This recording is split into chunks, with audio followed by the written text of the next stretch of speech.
Go ahead and give me a live channel. Yeah, we're live. Hello. Welcome to Chris Betts Versus. Sorry we're a few minutes late. We had some technical difficulties, which if you've been watching my streams, you already know because my fucking internet cuts out every 5 or so minutes. So if that becomes too much of a problem, then unfortunately we're going to have to end the stream and just record it offline, and then I'll broadcast the whole thing at a later date. But fingers crossed that doesn't happen.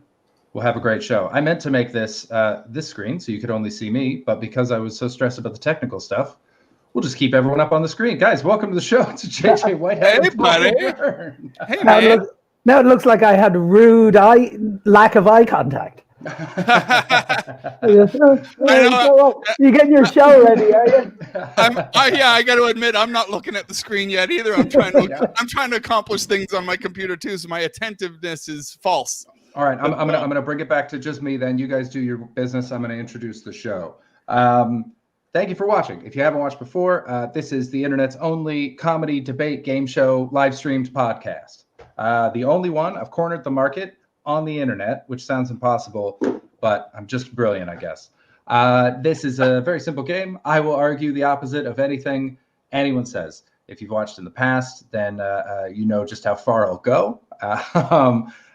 Which reminds me, I need to bring up that just because I say a thing doesn't mean that I mean that thing. It's very important that you understand that. Yeah. Because wow, that was an emphatic yeah. Hey, Baldy, welcome to the stream. I mean, God knows what JJ has in store for me. But so, like, if I was to say, I'm glad that Rush Limbaugh died today because I was running out of things to jerk off about. Then obviously we all stand by that. Oh, there we go. That's not how I feel. I can't say I'm sad he's dead, but I'm not gonna bust a nut over it. So if you watch something and you're upset about it, don't tweet about it. Just fucking suck it up. So this is a simple game. It's a very my wife says the Limbaugh thing is 100% true, though. Well, she does know me better than anyone. So I think that's most of it. I think that's the important stuff out of the way. I always fucking forget things when I introduce this show. I used to have a great patter thing worked out when I did this live, but in the absence of human beings and just staring into the void of the webcam, most of that shit just goes out of my head. So if there's anything I've forgotten, feel free to ask in the chat, but otherwise we're going to get going. So with this game, I always I invite two comics, people from the comedy world that I love and respect, and I argue with one of them, and the other one decides our fate. Today we've got one friend of the show, the first returning guest for the online Chris Betts Versus, which is the judge today, Mr. Paul Byrne, and my opponent is the excellent JJ Whitehead, Canadian comedian via UK and now LA. He's written on a bunch of shows. He's been on all the TV. He's fucking awesome. So please clap your hands in your homes so we can neither see nor hear you. And welcome to the screen, JJ Whitehead and Paul Byrne. Hello. Welcome to the show, guys. How's everybody doing? Yeah, not bad. Looks like we're all having technical difficulties on all our varieties of ends. So, but other than that, everything's great. Good. Very glad to hear it. And Paul, are you excited to be the first person welcomed back? I mean, I'd like to think that I'm the pioneer of the caveat and people from the comedy world, as well as being. You absolutely are. Because Paul's not a comedian per se. He is a comedy director. But to be fair, he's funnier than most comedians. So that is true. Yeah. I just this sort of setting is the only one that doesn't make me, puke with stage fright. Safe in your room. No one can get to you. You probably get it the most, Paul. You probably get the most people at gigs if you're being funny in the back room going, "You should be a comedian. You should give this a go." It's just Paul and whoever was emceeing that night. Yeah, they immediately point to whoever was on. You'd be better than that guy. I'm in the corner, brokenhearted. There is I'm excited about this because Paul lives with me now. And the last time you did it, you were staying at Larry Dean's place up in Glasgow. And as a result of that show, you moved in. I did indeed. I made such a good impression. Best move I've ever made. Yeah, man, it's great to have you. I'll take it. I saw you shake your head. You're on a webcam. It was more of a lateral. Yeah.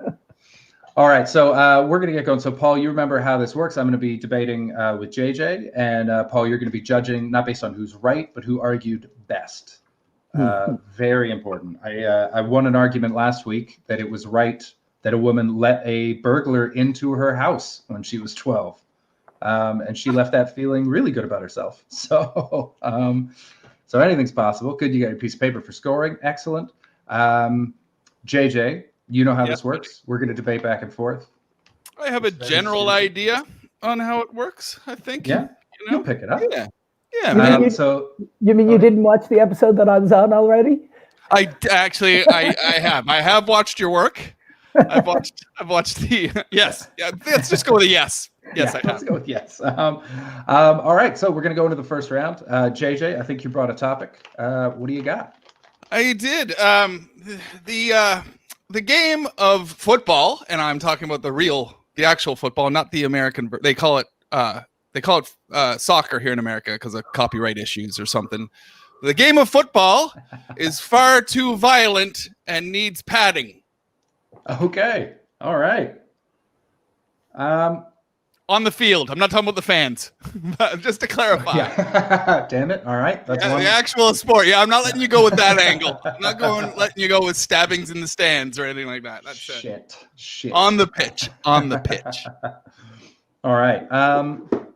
Football is too violent and needs pads. I mean, the fact that it's famous not for injuries, but for faked injuries would beg to differ. I remember seeing a video. They did a side-by-side of a football player. Let's assume he was Italian.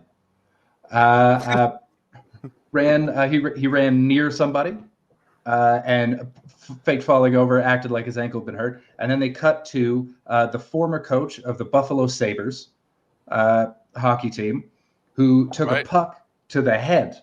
Someone slapshot got tipped, caught him right in the forehead, and he just went, and went on coaching like a goddamn champion.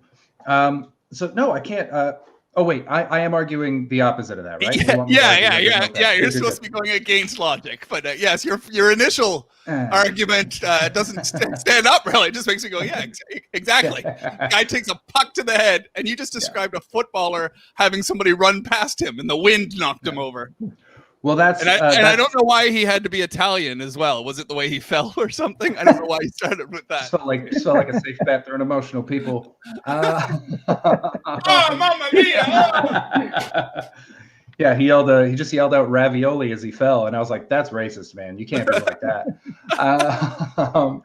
Okay, so I'm sorry, I misunderstood. So I'm arguing that they need pets. So the fact that this Italian man fell over injured after not even touching someone shows just how delicate they are. The problem is most athletes are seen as like emotionless jocks.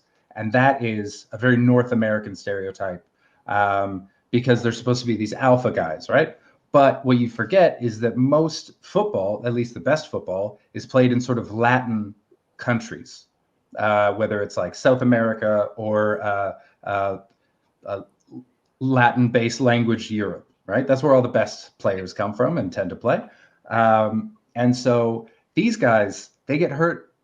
They're delicate flowers. They're walking poems. It's the beautiful game. Right. And so we need to basically wrap them in bubble wrap. If there was a way to play football while zorbing, that's the only way that we could really keep these guys as healthy and safe as they could be, because they're not made of the tough stuff of a Tom Brady or a Mark McGuire, a Patrick Ewing. You know, these guys are sweet, delicate flowers that we need to protect at all costs so that they can write the language of love with their feet. All right. Well, do we go with is there a counterpoint to this? Yeah. Feel free. You don't have to wait for me to finish as well. You can just jump right in. All right. No, I just want to go back to your initial misguided argument when you went to the Buffalo Sabres, because not only do I like your puck off the head statement, but there's a goalie for the Buffalo Sabres, which I'm sure you could Google. So you got the T right too. He had his throat cut during a game trying to make a save, and a skate came up and sliced his throat. I'm trying to, maybe his last name was Sauvé or something. But yeah, and he was bleeding all over the ice, and he still made it to the bench. Yeah. So I mean, thus they started wearing neck guards in hockey. But I think, that is my point, that they can take a hit. You can take a hit in every other sport, and in football, the wind will knock you down. So I gotta say too, if they were zorbing and playing football, I'd enjoy that more. I think we'd have a whole new sport on our hands. See, plus if you added pads, then they would probably become more confident, and then they would start hitting each other. That would be great. Exactly. So wouldn't that be a much better game if you just covered them up in pads, helmet, shoulder pads, legs, turn it into other football? I think that would be a great transformation. Well, to your point, yes, that would be a much better game, and it would also be an entirely different game.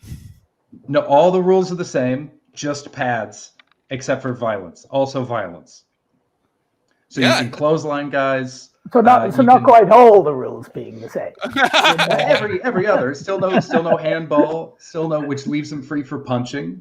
This sounds like a great game. This is a great new game. This is a much better the same game. That's all. It's just all we're doing is we're letting them toughen up because, you know, like I said, they're walking poems and that can't be allowed. This is sports, not art.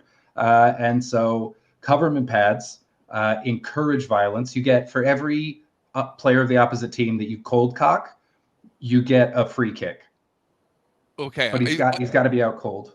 To my argument, though, my argument was that football is too violent and you're supposed to support that football is too violent and needs more padding. But what you did was invent a new game, which I love too.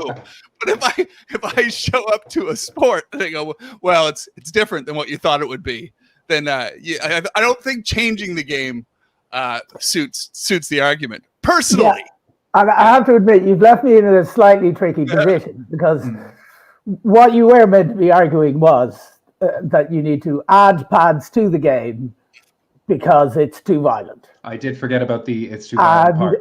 Instead, you've argued that we need to add pads because it is not violent enough. Well, so here's let's what add pads so we can get violent.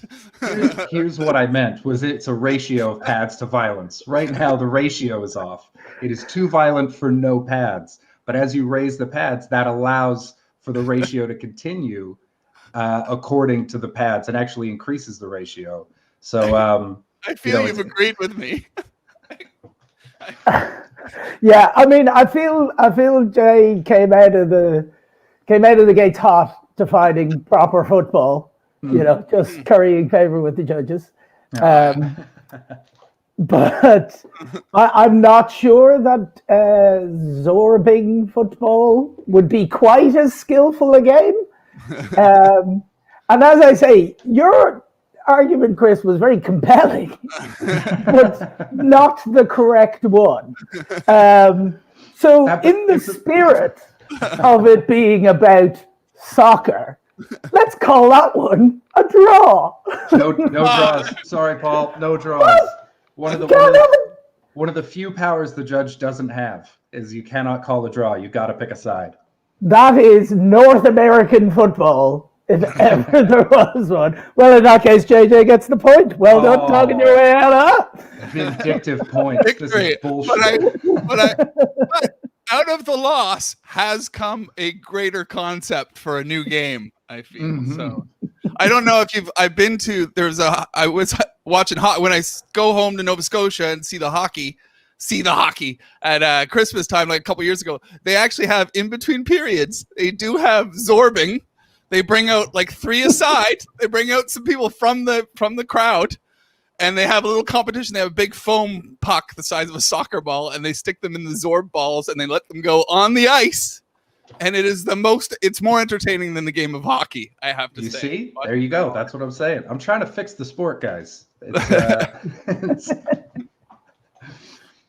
the sport by creating a new sport. Like small, tiny little changes. All right, we have time for one more opening round topic, so I'll throw one in. Okay. Let's see. This I want you to argue that this past year, would have actually been way better if nobody had the internet. Really? Yeah, I want you to argue that. Yeah, okay. I mean, that's a very easy argument, actually, because the internet's made us lazy, even in the case of the pandemic, because it's made us retreat further into our homes thinking we have a safety net here. Whereas without the internet, we would have had a consciousness to stay safe, but would have been out at parks, still meeting with each other, but social distancing more, like consciously doing all the safety protocols to keep each other safe, much like anybody would do in any situation of when there's a global pandemic. But the internet has actually made us retreat even more to a safety zone that we don't need. Like I'm currently not only social distancing, but I'm thousands of miles away from you guys. That's ridiculous, you know? And the same thing for any of my neighbors. Like I'm much further than 6 feet. Without the internet, we would be using the 6 feet rule a lot more often. We'd be closer. But we're not supposed to be closer. That's the whole point. It sounds like you're just arguing that we would be worse at dealing with it. No, we'd be better at dealing with it because we would still be out. We'd be out more often, but obeying like the 6 foot rules, wearing our masks. We'd be coherent that there's a virus. There's a reason why we have to socially distance, but we'd be doing it more frequently. Like right. I personally and many other people, I haven't even seen. Well, I mean, it was Valentine's Day the other day, but for the most part, I go by my whole day without seeing somebody in person, including a 6 foot distance rule, and that's because I can do this. Yeah, the internet. But wait, I mean, well, why do you think that people would be more responsible? It sounds because you're in LA, right? Yeah, I'm in LA. And LA was the hotspot. That was the 1 in 3. So why do you think that people would have been more responsible without the internet? Because from what I've read in some history books, they're not long. They have a lot of pictures. People seem to have been exactly as dumb as we are now. No, I'm not trying to define responsibility. I'm trying to define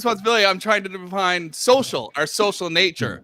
We would be meeting each other more. We would still be responsible and keep our distance, but we would meet each other more. Like I have a friend who lives 4 blocks away, and instead of meeting him at a park, I will do a FaceTime with him and discuss our day that way. But without the internet, I would call him and go, let's hang out at the park 6 feet from each other responsibly, and it would improve our social lives. So are you saying that the internet sort of dehumanizes people? That you're now just that with the internet you're looking at them like there's statistics, where if you're meeting up with people you realize that you need to keep your distance?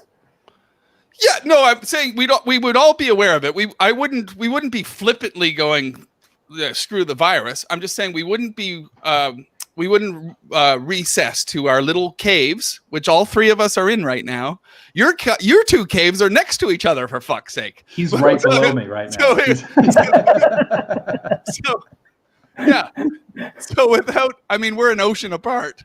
But when you're not an ocean apart, if you don't have the internet, you would have a better social life because you'd be meeting people physically in person.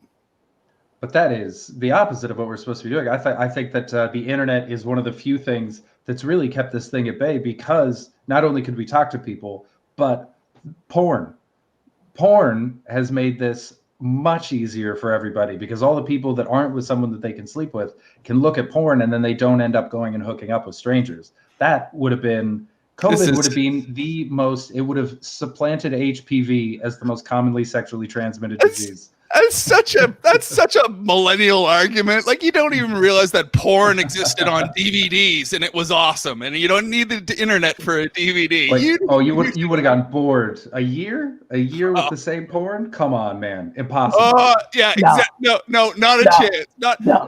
You obviously start finding trees sexy, and like you'll find a way. Nature finds a way. Trust me, if you watch the porno version of Avengers Endgame, you'll be fine for a good half a year. Oh my God, what happens when Thanos one scene at a time? What goes away? I haven't made it to that part of the film yet. That's way at the end. At the end of the film, I'm still in the early days. They haven't even gone to space yet. That's how many scenes. are packed it's into just all the plumbers disappear. That's how many scenes are packed into the Avengers porn game DVD. And I haven't got to the extras or anything. So yes, you've forgotten that before the internet, there was a convenient life of DVDs and Blu-rays and like you name it. An AVI file can be transferred. So we don't need porn over the internet that bad. In fact, I'll even support my argument more. Porn on the internet is so far inferior to DVD porn because it's all full of amateurs and crap. You're engaging in a lottery every time you click on one of those friggin' boxes on your on the internet. You don't know if it's going to be any good. Basically, you see a naked woman go, this could be good, and then you're shuffled on to the most amateur imagery you could ever witness, and you're not going to see that kind of amateur imagery in Avengers porn game.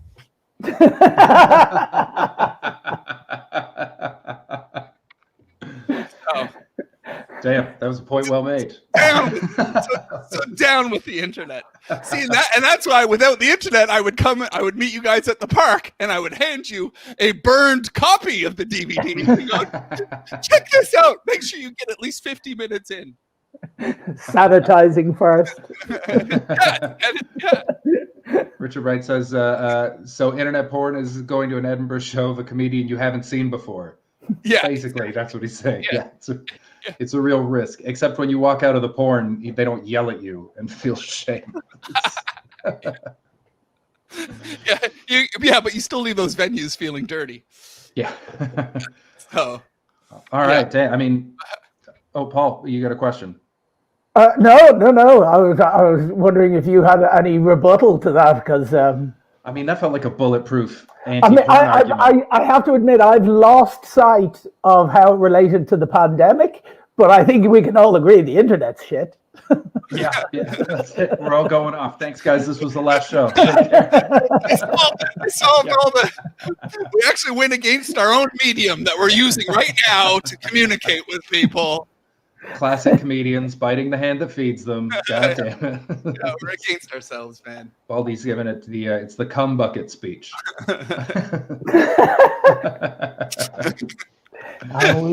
always takes a turn.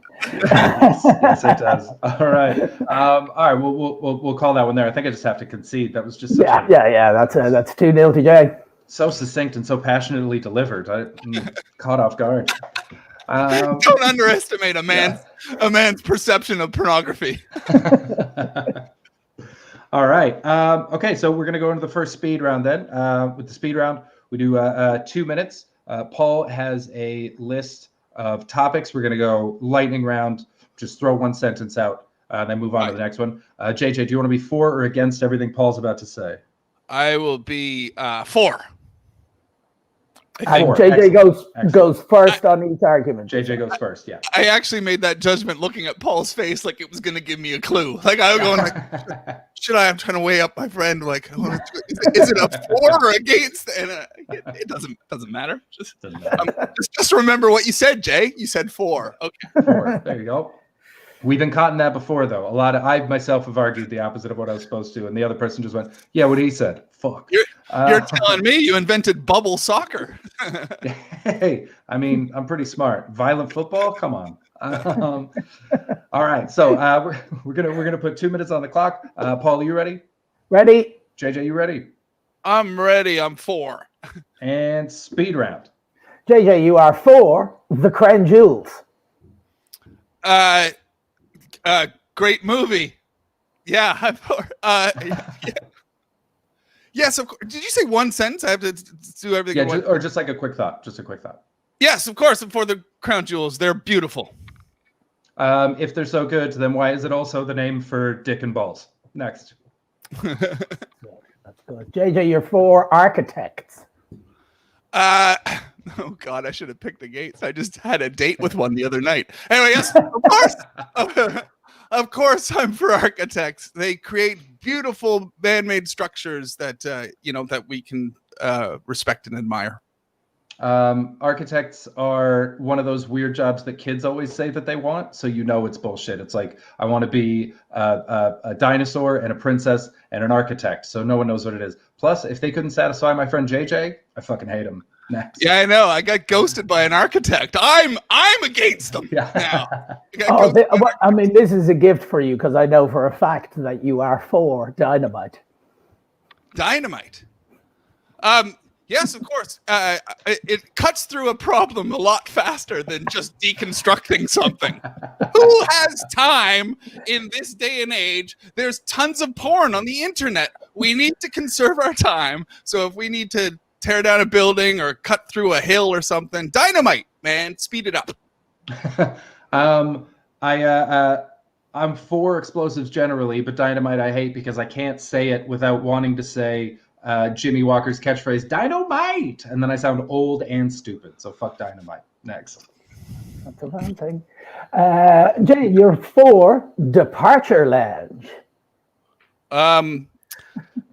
Yes, of course I'm for a departure lounge. It means not only are you going somewhere exciting, but also it provides a slight recreational respite from standing with the cattle that are getting on the plane.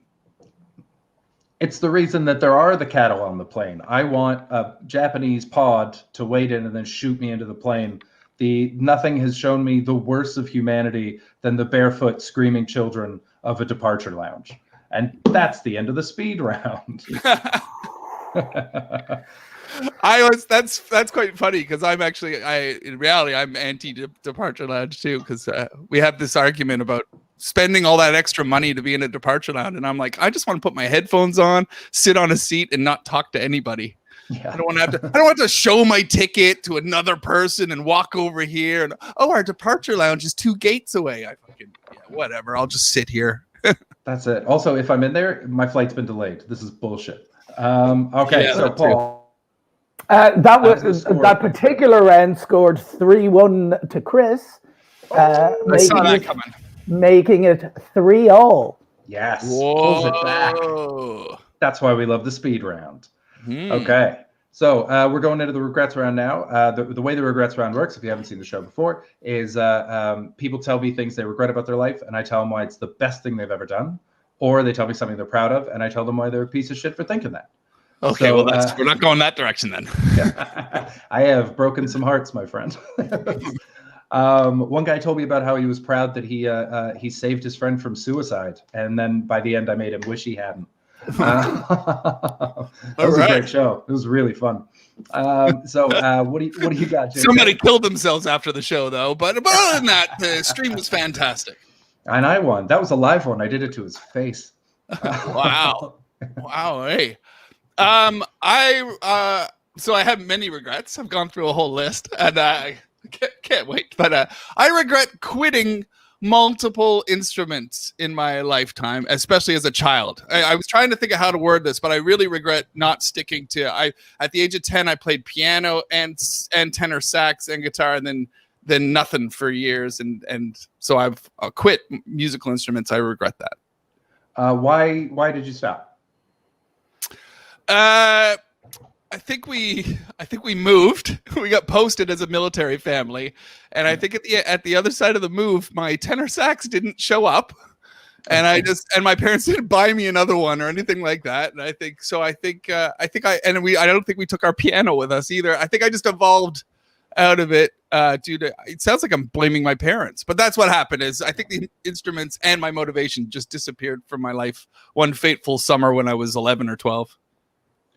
Well, then, I think that's if it just disappeared and it sounds like you didn't even notice. It sounds like you just went through your life without it. Then I think that's good. Plus, it was what, the piano and the tenor sax. Piano, tenor sax, yeah. No band has had a tenor sax ever, except for like a marching band. So you dodged a bullet there. Even the E Street band doesn't have a tenor sax. There was a thing that happened called the 80s, and I feel like they were in everything. Those are all alto saxes. Are we not familiar with ska? Yeah. None of us should be. It's a strike against the tenor sax is the mighty, mighty boss tones. So what about the so yeah, with the saxophone, that was going nowhere. You're better off without it. Its high watermark was Bill Clinton. I will be honest. It was a tenor sax too. I used to ride it to school on my skateboard.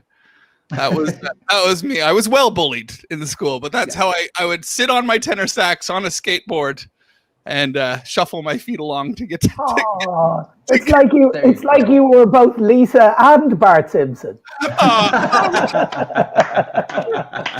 Hey man, you should be a comedian.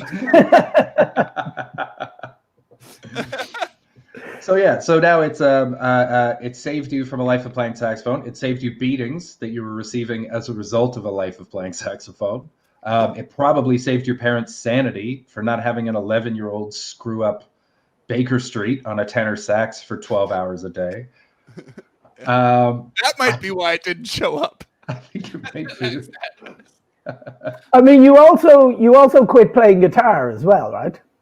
Yes, I've quit guitar 4 times in my life. I've played in that one of the guitars I carried around from flat to flat in London me for several years, and then gave it to Chris Betts for Christmas. Yeah, yeah, he showed me it the other day. Yes, that is one of the. Each time was a new guitar. It's not happening for me. Think of all the instruments you're spreading around the world. I know. I currently have. This is why it made me think of that. I currently have a bass guitar in the closet back there that had a prominent place in my living room for 2 months last year during the pandemic, during quarantine. 2 months of lessons and all that, and currently it's on a 7-month run in my back closet, unused. I don't know what it is about me. I just eventually get bored with things. Imagine if you hadn't quit, and how many tenor saxophones you would have had to buy, and how many pianos you would have thrown money away on, making your way around the world and then giving up. So financially, it's the right thing to do. Plus, what kind of a legacy is it to just leave tenor saxophones in your wake? It sounds like a man who's trying to defend ever giving me a guitar back. Yeah. Also, my guitar now. Kind of sounds like we're recommending, playing the spoons or something a tramp gets up to. Yeah. Even I've got a harmonica somewhere. Back there as well. Yeah. Just kind of big mayonnaise bucket. I mean, musical instruments are the girlfriend you can't quit but is killing you. That's what you keep going back to musical instruments, and then a month in, you go, "Oh wait, I hate this." Speaking of the other things I have in the closet back there. That's clear. I mean, if you've given it that many chances, then there's nothing to regret here. The regret is that you keep going back. You need to draw a line in the sand and figure out that you're an origami guy. You need a different. That's a cheaper hobby, I think. Paper's kind of expensive, actually. It's not guitar expensive though. True. Yeah, I think the regret should be that you can't seem to learn your lesson. You just need to walk away. This isn't for you, man. I mean, you've got rock hair. You've got a lot of great records behind you. Is that a James Dean pillow? It's a James Dean print. You keep prints on your couch? You're not responsible enough to. It's too heavy to hang on the wall because it's quite solid wood. So, but the simple answer is yes. I keep a James Dean print on my couch. Just for snuggling? Do you watch TV with it? James, you're really good in this. I do. It's usually up a little higher. It's up on top of the couch usually, but I've situated it down there. Jacket around its shoulders. Tammy's saying that you should try the marimba. Have you ever given the marimba a shot? I don't even know what it is. I think it's a dance, but I can't be sure.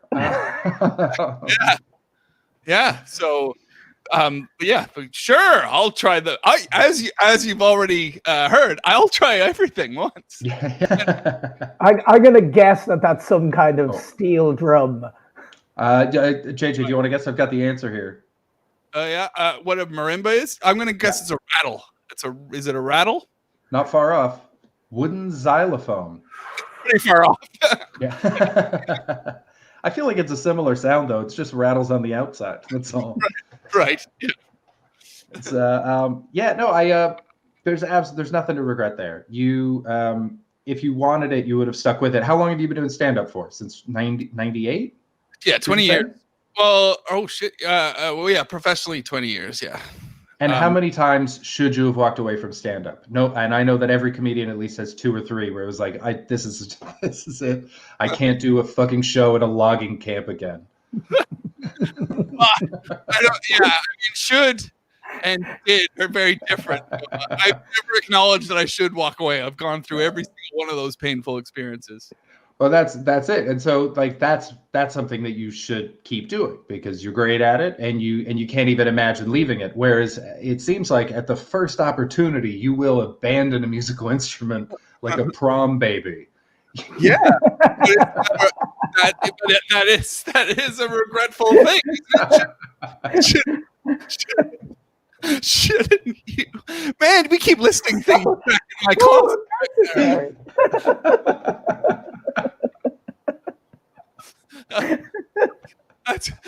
I'm sure anybody who's left a prom baby would regret.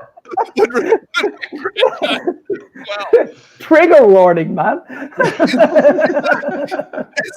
a prom baby. Is that something that arrives at the prom, or is that something that's created at the prom? It's a pretty wide blast radius. It's in that window. It's in that 9-month window around your prom. That's it. Yeah. Okay, all right. Yeah. No, man. I mean, I feel the ruling is clear on this. I was actually just enjoying making JJ feel better about it. Because you definitely should have no regrets at all. Yes. All right. Well, then we'll call that one there. Point bets. By the way, if you're watching, make sure to follow JJ. Follow his Twitch stream as well. We're trying to get him up to an affiliate. He's very close. I just arrived at affiliate. Oh, congratulations! That's awesome. About 10 minutes before we went up, but I'm trying to host you on my Twitch channel, and it's just not working, which is a bummer. But anyway, but it doesn't matter. You guys are all watching here anyway, so yeah. But yes, thanks for that, man. Thanks. No, of course, and follow him on Twitter, Instagram, whatever is to your taste. All right, so that's the end of the regrets round. You've been cleansed. We're gonna go on to the speed round now. Speed round number 2. You were for everything last time, so you're against everything this time. All right, I'm against it. All right. You're against it. Can I just fill up my coffee? Can I be back in 30 seconds or 10 seconds even? 10 seconds. Go for it. I mean, we can all just take a break at this stage. That would be great. I mean, I never know about smoking on camera. Well, no, I do know about it. I know it looks terrible, but I still can't stop myself from doing it. You're just saying that because you were annoyed when Ed did it. Did that happen? Well, yeah, I know. There's Ed Knight he's talking about. Yeah. All right. Right. Okay. But that's because he was trying to be all young and cool. Yeah, I gotta say that for me, there's a difference in the sexes with smoking. I think women are fine. Women can look sexy when they're smoking on camera, but men, I think we've overshot. I think our sexiness smoking on camera died in the 60s. I don't know. We stopped wearing suits. That's. I think it still works for women. I don't know. Excuse me, gentlemen. I think there's a man with a very filthy vest at the top of Nakatomi Plaza who would disagree with you on that. I think you'll find that was the last cool smoker ever. Yes. I'll agree with that as well. Yeah. All right. So we're gonna go on to speed round number 2 now. 2 minutes lightning round. I'm gonna set up the timer. And so JJ, you're against everything. I'm for everything.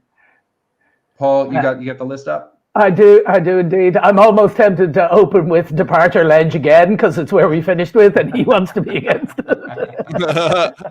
Well, I won't. I'll move on. All right, let's start the speed round now. JJ, you are against fussy eaters. Oh, wait a minute. I have to go first every time? Yes, you do. Oh, this game is rigged, man. Yes, it is. All right, okay. All right, I get it now. I see through the ruse now. Yes, I'm totally against fussy eaters, little shits, making everything tedious. Everybody should learn to eat when they're younger. You shouldn't be given too much choice. You should learn to eat what you're given and appreciate it, because fussiness just creates hassle. I was a fussy eater my whole childhood and up until my early 20s. I win. And as a result, I got to a chef furiously took me under his wing and fed me all the best food that he didn't give to anyone else because he wasn't furious with their eating habits. So by being difficult, then people give you more to try to overcome it. Next, that was tenuous. That was. So I could feel that slipping away as soon as I was saying it. It was a good thing. Tiptoes. Tiptoes. You heard me.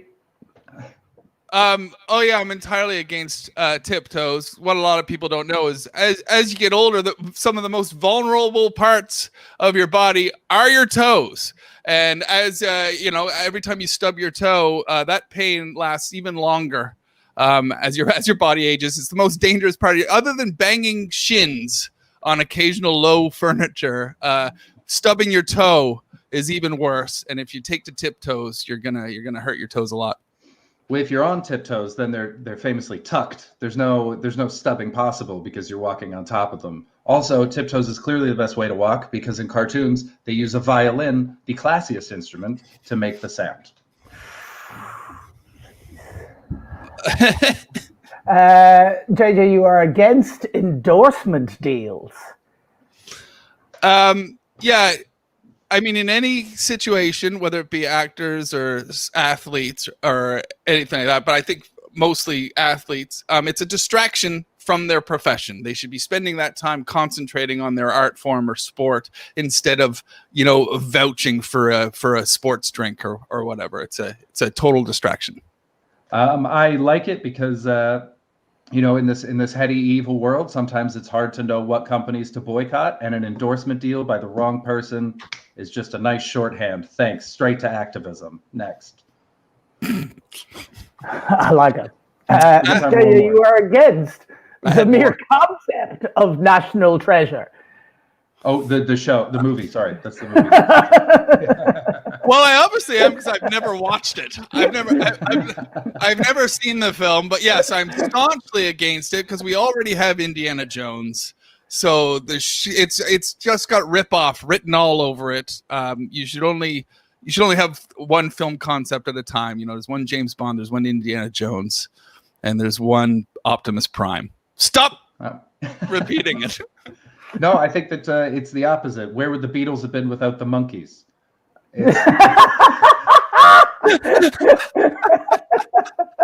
I love that parallel. So National Treasure is the monkeys to Indiana Jones's Beatles. Yes. And that's the end of the speed round. Okay. All right, that's the end of the speed round. All right. That was 2-2, though I have to admit, Chris, you were close on tiptoes. But then you said the thing about curling them back, and that made me think of a goat, and I hate goats. And JJ, and I did stub my toe the other day, and it's still smarting. So it lasts. It lasts a while. Yeah, it happens to me too. The occasional stub, and I'm like, that's my day fucked. Overall scores now are 6-5 to Chris. I will say I yelled at my furniture when it happened as well. I gave all of my. This is how lonely we've gotten in quarantine. When I stubbed my toe a couple of weeks ago, I fucking chewed out all my furniture. I was like, "You motherfuckers!" They've spent so much time with me, and then I had to go away from them. Did you apologize later? Did you do a baby? I don't mean it. Yeah, I love you. That's why I have James Dean there, so that I can go. I'm sorry. I love you, Jimmy. All right, we're going into the final round now. This is the judge's choice round. So, Paul, I believe you have a topic. And before Paul tells us what it is, JJ, you get to choose. Do you want to be for or against whatever he's about to say? I have no idea what it is. And with Paul, it could go either way. Yeah, I'm going to be for what Paul is about to say. Okay. I like the reticence and the laugh. Yeah, I'm like, oh god, this is because it's not going to be something kind. I'm just assuming it's not. I'm assuming the direction he's going to go in. He's not going to say, "Love wins."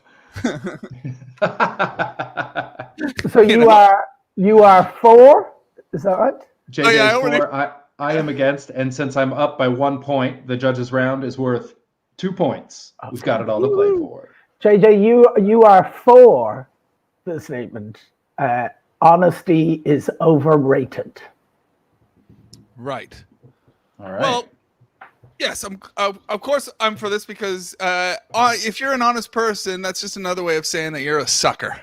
Because we're all aware that everybody out there is grifting. Look at the president of the United States. Well, the former president of the United States currently, Donald Trump, who grifted his way to the most powerful position in American politics and possibly the world because not an honest man. And you know who honest men are? They're the ones who lost to him on his trail to victory. And that happens in life. That's a lesson in life that honest people, you get usurped by those who are willing to claw their way to the top. But wasn't the country famously built by honest people? So America wouldn't have existed without Honest Abe and George Washington, who famously never told a lie. Just because you have honest in your title doesn't mean you are honest. There's health food labels on non-healthy food, and there's honest engine, even the honest burgers. honest engine. Is that a racist term? It was very popular on Dick Tracy cartoons.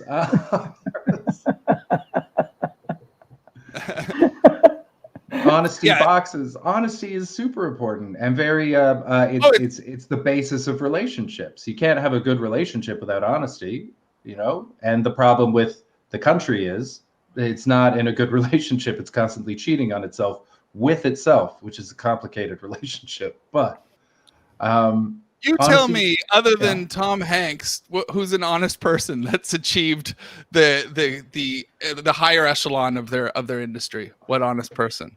Elliott Smith, the musician. Yes, but he was also insanely respected and very honest. I would say Meryl Streep. When did Meryl Streep ever lie to you? Huh? Oh, she's got skeletons in her closet. Yeah, but she'd tell you about them. It's just no one's ever asked. No one's ever gone, hey, Meryl, what's with all those bones? And she'd be like, those guys. I'm Meryl Streep. Let me take this opportunity to introduce you to a certain charismatic son of a carpenter. He was a groovy guy.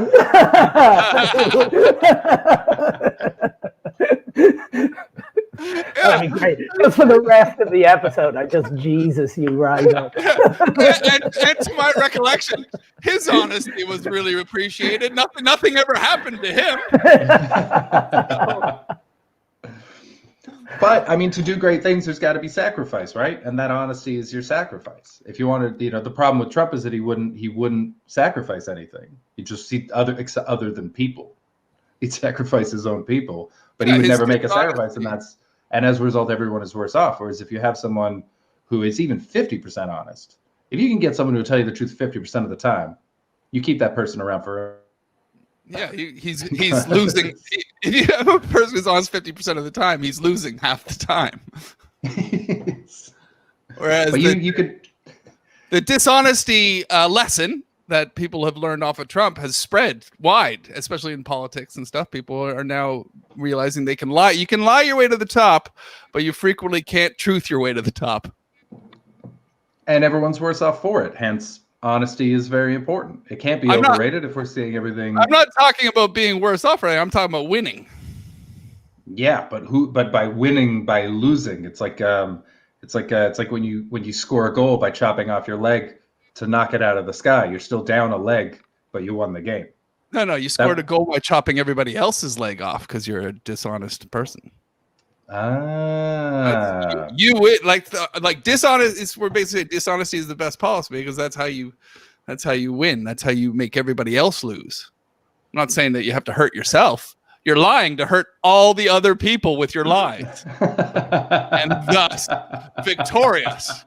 And we're in an era now where people are watching how lying works, and they're going, I want to lie too, because I want to be that successful. But that's because they're being honest with themselves about how much they want to lie, you know? Now, okay, I'm not used to arguing on the side of right, and so I was going to say, the world's moral compass is relying on you here, Chris. I know, and I'm the wrong guy for it. That's not the muscle that I've stretched. Those people are honest with themselves about lying.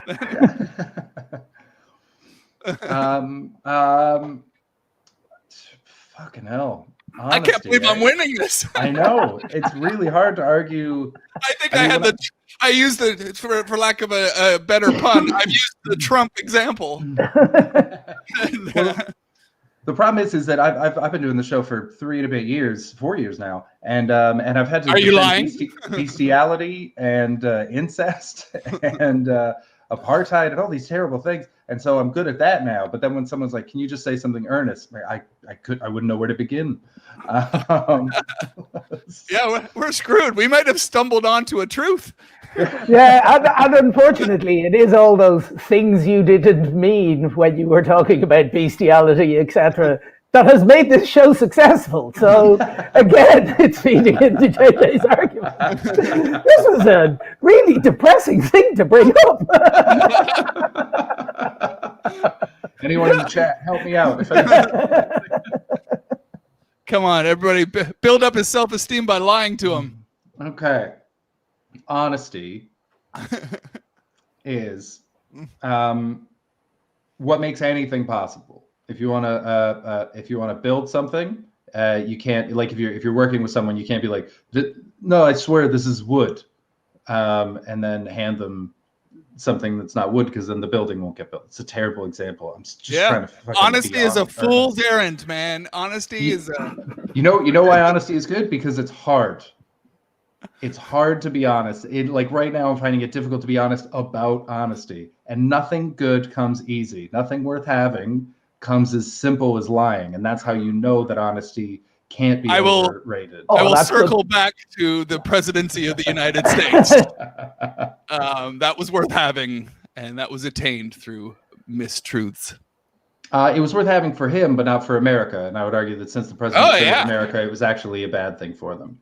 Totally. Once again, that caters to my argument that it hurts everybody else, but it's valuable to the liar. The liar excels, and everybody else. It may get hurt, but that's their problem. But only if there's only a couple of liars.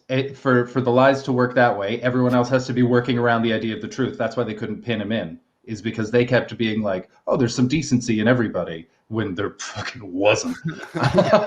And that's their fault for not seeing the honesty of his character. And that's why they weren't able to deal with him and just slap him down. It's dishonesty only works when it's a minority of people that are doing it to take advantage of honest people.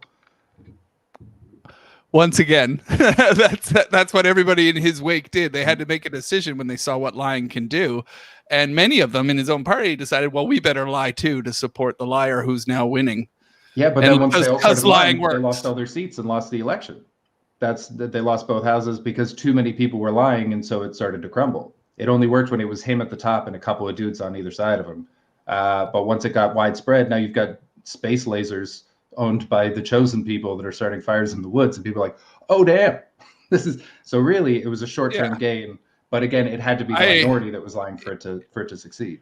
Once again, I have the Trump card to play here. The damage has been done. The Supreme Court of America is 6-3, as far as your political spectrum is concerned. So, and that's a lifetime appointment. So I think the damage by the liar was easily done within those 4 years. And the party that raised him up with all the lies has greatly benefited. And they could give a shit what happens now, because they've got what they need for the next 20 years of tedious, oppressive judgments in a Supreme Court of a powerful country. Yeah, in theory, but also they may have cost themselves power in there's a huge progressive movement as a reaction to all their lies. So actually they woke the beast by one that's actually dedicated and hardworking and detail-oriented, because they've had to redouble down on honesty. And so now you're seeing the most progressive president in American history. Already, in 2 weeks, he's done more progressive things than any president's done in even 2 terms. I think that might be a lie. No, I've been watching, even just the bills that he passed by executive order are already more progressive than most of the things even Obama did, or even like FDR or someone. What I'm saying is that it might be a short-term game, which you can win, but it's ultimately self-defeating, because once people realize you're a liar, then either they start lying too and everything falls apart, or they don't trust you anymore and you lose anyway. Trump has how many lawsuits against him, how many criminal suits against him, all as a result of his lying. And so, yeah, he got power for a few years, but it's going to ruin his life. Whereas if he'd just been honest with himself, he would have just slept with hookers in Romania and been a rich idiot. And he would have had a much happier life. It's because he lied to himself about wanting to be president that all this fucking happened. If he'd just been honest, none of this would have happened. He just would have been with Melania 3.0 by now. You're edging there. I mean, because you can make the same argument. Although you're arguing like Lori Loughlin, she lied on her daughter's application to university. She's in prison now, but guess what? Her daughter, okay, she might be out now. Anyway, they got prison says, but her daughter got into university ahead of somebody, because you know what? Because that lying and immorality, they benefited from it the short term, and somebody honest missed out on that spot that Lori Loughlin's daughter got in university. So, but she'll pay for it. Because whenever anyone Googles her in a job interview now, the first thing that'll come up with Lori Loughlin USC will be the fucking scam that got her in. And so they might not take her because they don't want the bad press for it. So that'll actually undercut her more than if she'd just gone to a slightly worse school. Right. Yeah. The Reaper comes for everything. You pay for everything. You pay for your honesty as well. If you're brutally honest about how you're poor at something, then you'll pay for that afterwards too. If you're in university and say Lori Loughlin's daughter decided to be honest in university, going, I don't deserve to be here, she would feel the punishment for that afterwards as well. So I disagree with your argument that everything, but wait until you see what happens 5 years from now. We're not dealing with the future. We're dealing with what's the best policy in the moment to benefit the greatest and to win, and it's to lie. That's utilitarianism, and I reject utilitarianism completely. Both win, but it's about the length of the victory. Honesty sets up for a long-term victory. Lies set up for a short-term and a comeuppance. We'll call that one there. We're at 58 minutes. I mean, Paul, I did enjoy your there will always be balance in the force argument.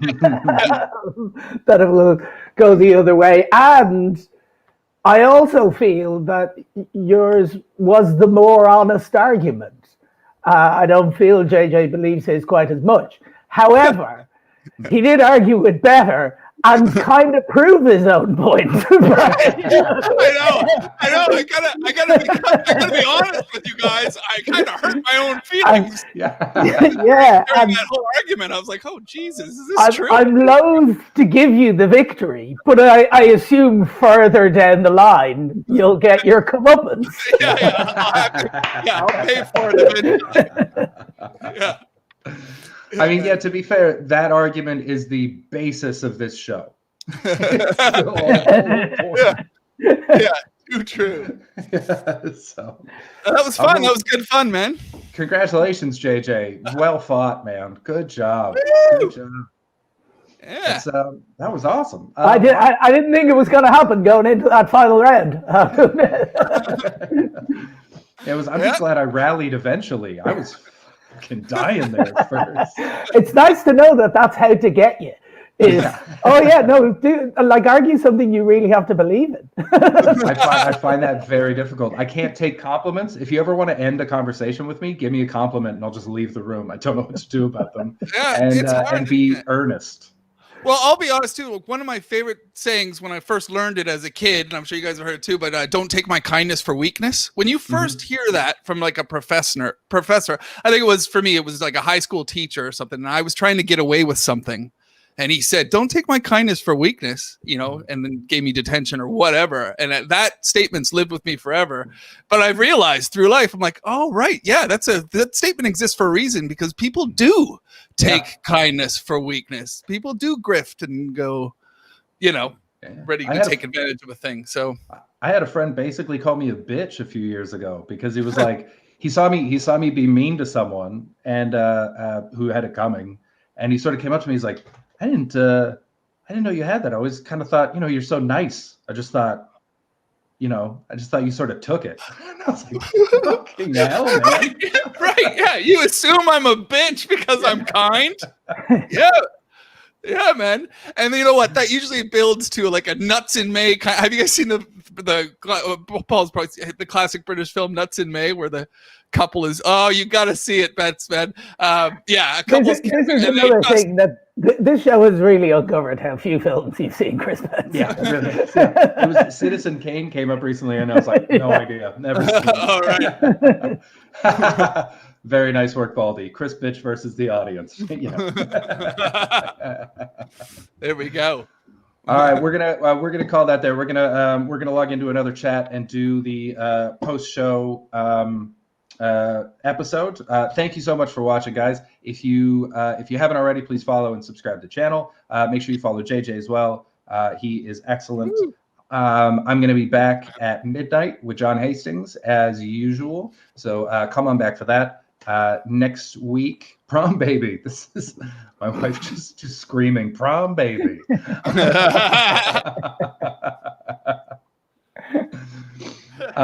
This was so good. Thanks so much for coming on, guys. This was such a fun show. Really appreciated it. I'll send you over a Zoom link in a second, and we'll have a sort of chat for an extra episode there. But thank you again for watching, guys. We'll see you at midnight. Take care. Bye. Bye. Yes.